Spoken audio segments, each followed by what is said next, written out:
la palabra a la primera sesión a Matías Juve de la Universidad Católica de Chile, con la primera conferencia de esta sesión, que está titulada Efecto de la rigidez en el desempeño sísmico de edificios de muros de hormigón armado. Entonces voy a dejarlos con Matías Juve.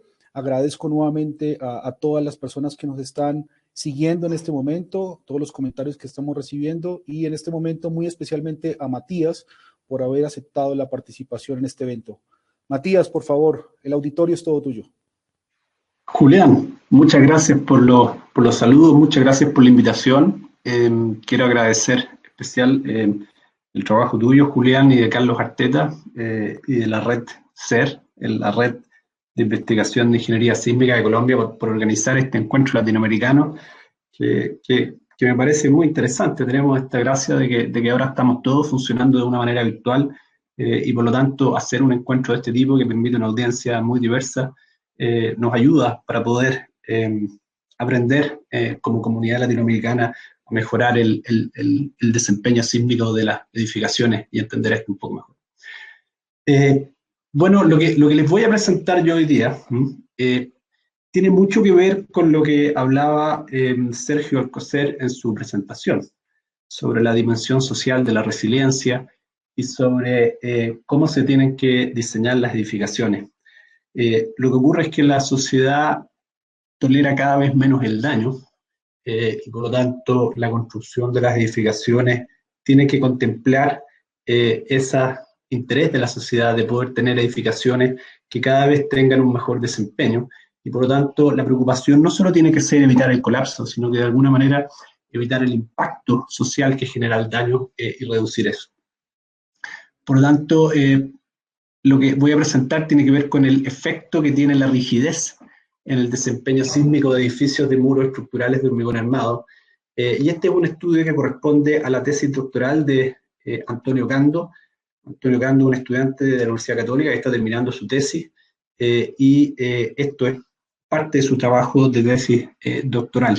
En esta tesis también participó como colaborador Pablo Parra y también Carlos Arteta, de la Universidad del Norte. De hecho, Antonio Cando hizo una pasantía en la Universidad del Norte ahí junto con Carlos Arteta. Entonces, como introducción, en Chile los edificios de muros estructurales se usan ampliamente en edificios residenciales de más de 4 pisos, son muy comunes, y también estos edificios tienen una gran densidad de muros del orden de 3% en cada dirección. Y lo que hemos visto en sismos pasados, el terremoto del 85 y el 2010, es que estos edificios generalmente se desempeñan bien en términos de seguridad estructural. En el año 2010 hubo solo un colapso de un edificio de altura, que fue el edificio Alto Río. Por lo tanto, la evidencia empírica lo que ha mostrado es que la gran densidad de muros y la gran rigidez, ¿no es cierto?, que tienen estos edificios, habría contribuido al notable desempeño de estos edificios. Entonces, sin embargo, han habido pocos estudios analíticos que han podido hacer una evaluación cuantitativa de esto y por lo tanto la idea es poder hacer una evaluación respecto a cómo afecta esta rigidez. Entonces, ¿cuáles son los objetivos? Los objetivos de la tesis doctoral de Antonio el principal es evaluar el efecto de la rigidez en el desempeño sísmico de edificios de muros de hormigón armado, residenciales, que han sido diseñados de acuerdo a las normativas chilenas, y el objetivo específico es evaluar el efecto de la rigidez en la sobreresistencia y la utilidad de desplazamiento, la fragilidad también para 2 estados límites, seguridad de la vida y colapso, la probabilidad de alcanzar estos 2 estados límites en 50 años, eso es lo que voy a resumir hoy día, y también como un objetivo final de la tesis de Antonio, que ya terminó, es poder estimar los costos de reparación de un edificio que tuvo daño, dado que se diseñó con distintos niveles de rigidez. Entonces, para hacer este estudio, lo que se consideró fue un caso de estudio, que fue una planta, esta planta que ustedes ven, y se consideró entonces un edificio de 20 pisos con 4 estructuraciones diferentes.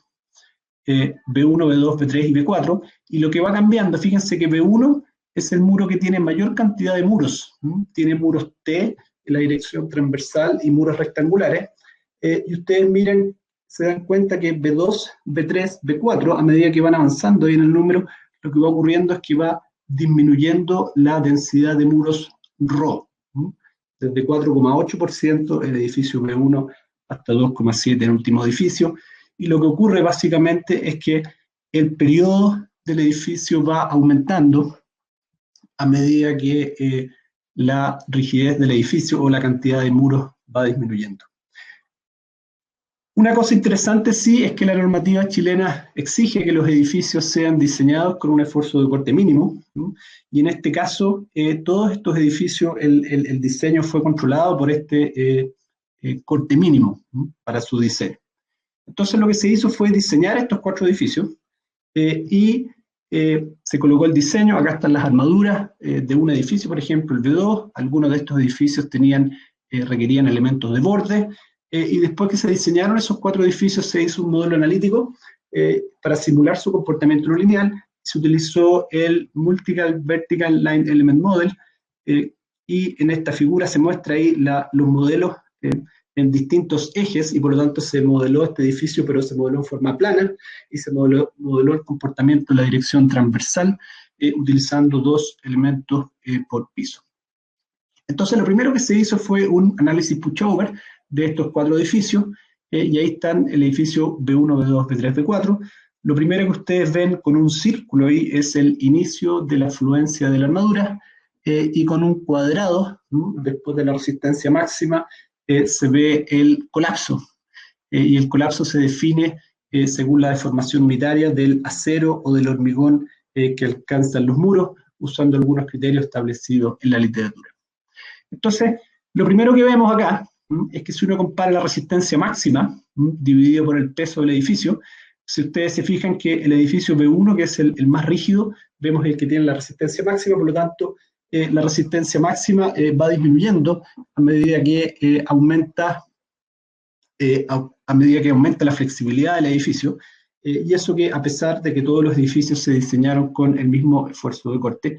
Y lo que vemos también, la ductilidad, ¿no? La ductilidad acá definida como el cociente entre el desplazamiento último, que está en un cuadrado, dividido por el desplazamiento de fluencia, que está en un círculo.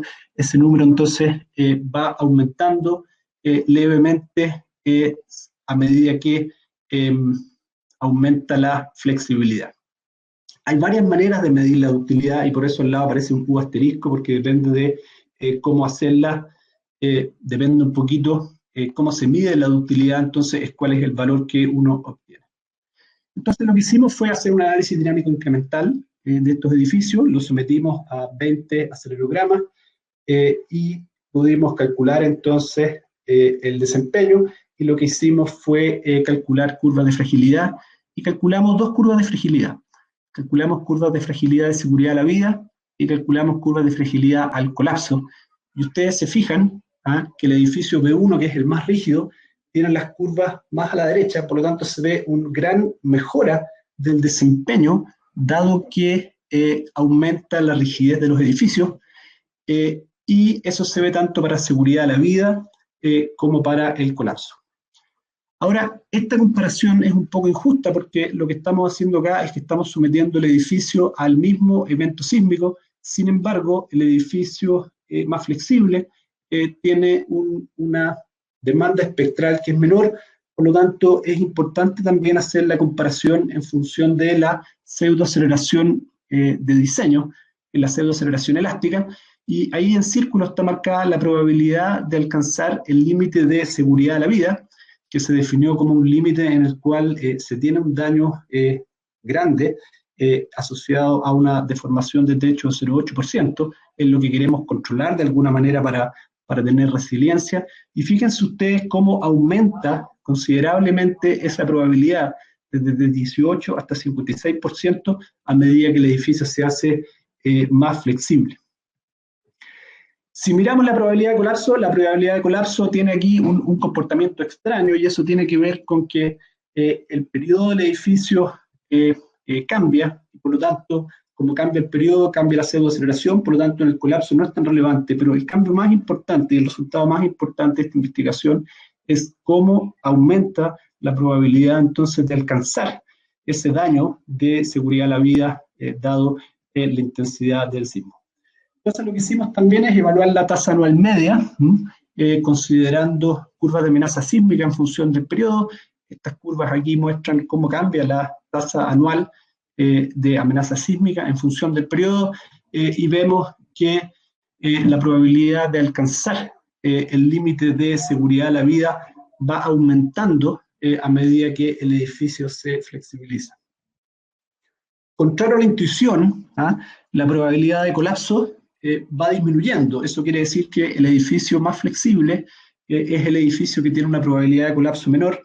Sin embargo, eso se debe principalmente al efecto del esfuerzo de corte mínimo que está usado en la norma chilena para estos edificios.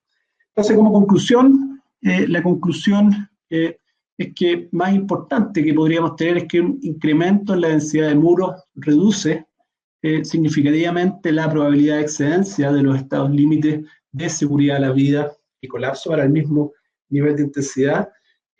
También el análisis probabilístico de la amenaza muestra que la probabilidad de alcanzar un estado límite en 50 años también disminuye. Algo distinto ocurre con la probabilidad de colapso, que aumenta levemente. Sin embargo, lo más importante es que como la sociedad está optando por estructuras que tengan menos daño para reducir la interrupción y pérdida, se concluye básicamente que el desempeño sísmico de los edificios con muros se mejora al incrementar la rigidez. Esto es un artículo que acaba de ser publicado en la revista Engineering Structures, ahí está la referencia, y lo que sigue ahora entonces, la parte final de la tesis de Antonio, que termina en un mes más, es poder estimar entonces los costos que significa, porque básicamente la conclusión es que económicamente conviene construir estructuras más rígidas, porque el costo de construcción aumenta levemente versus el costo esperado de reparación y el desempeño del edificio. Muchas gracias.